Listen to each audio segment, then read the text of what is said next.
You're listening to the audio production of Grown Up Faith, The Big Picture for a Bigger Life by Kevin Myers with Charlie Wetzel. Published by Thomas Nelson and read by the author. Please note that you may download an accompanying PDF that provides enhanced materials for this audiobook. To download the PDF, please visit thomasnelson.com/p/faithaudio. Introduction. Invitation to a bigger life.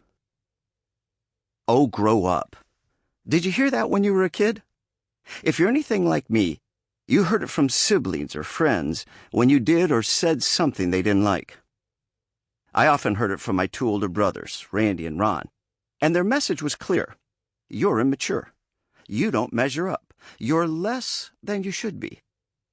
I admit, there were plenty of times I really did need to grow up, or show more maturity.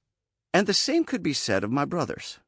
For example, there was the time my brother Ron and I decided we'd had enough of Mom and Dad's rules.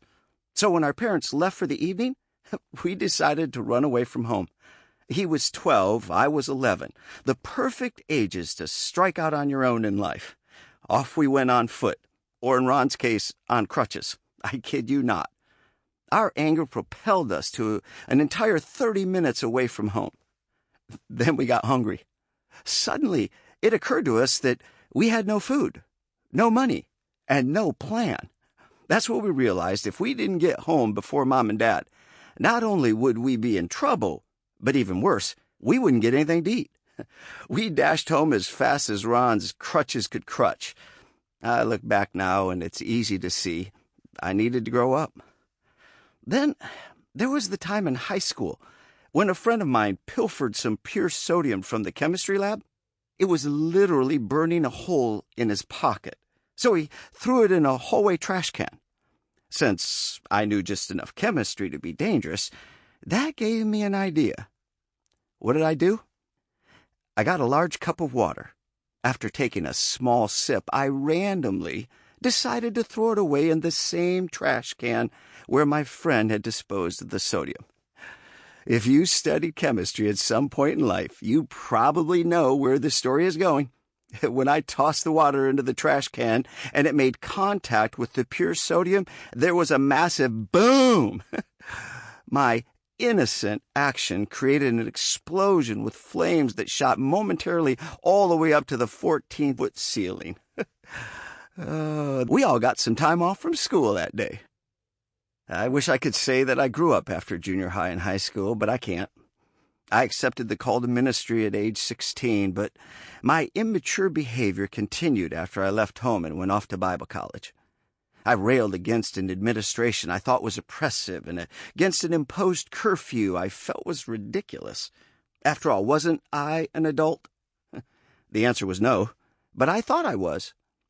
When the college imposed what they called a closed weekend on the student body, meaning all students were supposed to stay on campus, I decided to leave. A friend and I hitchhiked to another city. Of course, the administration discovered we were missing, with no idea where we'd gone, and they weren't happy about it. When I got back, the president of the college sat me down to let me know he was deeply disappointed in me.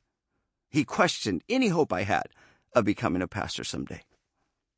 Was I humble? Did I apologize? Of course not. I told him how disappointed I was in his leadership. Yeah, I really did that. I know. I needed to grow up. And I brought that same immaturity into my marriage. I'd tell Marcia I loved her one minute and then blow up and lose my temper the next. And when we argued, I'd remind her that I was a pastor, that others listened to me, and so she should too. I could go on with countless examples of my spiritual, emotional immaturity. I'm only telling you about the safe stuff. The cost of immaturity. You may be thinking, okay, I get it. We all did stupid stuff when we were kids. We weren't mature back then. We needed to grow up. What's your point? My point is that we still have a maturity problem. We still need to grow up. When we were kids, our lack of emotional maturity often made us do dumb things and threaten to blow up. Sample complete. Ready to continue?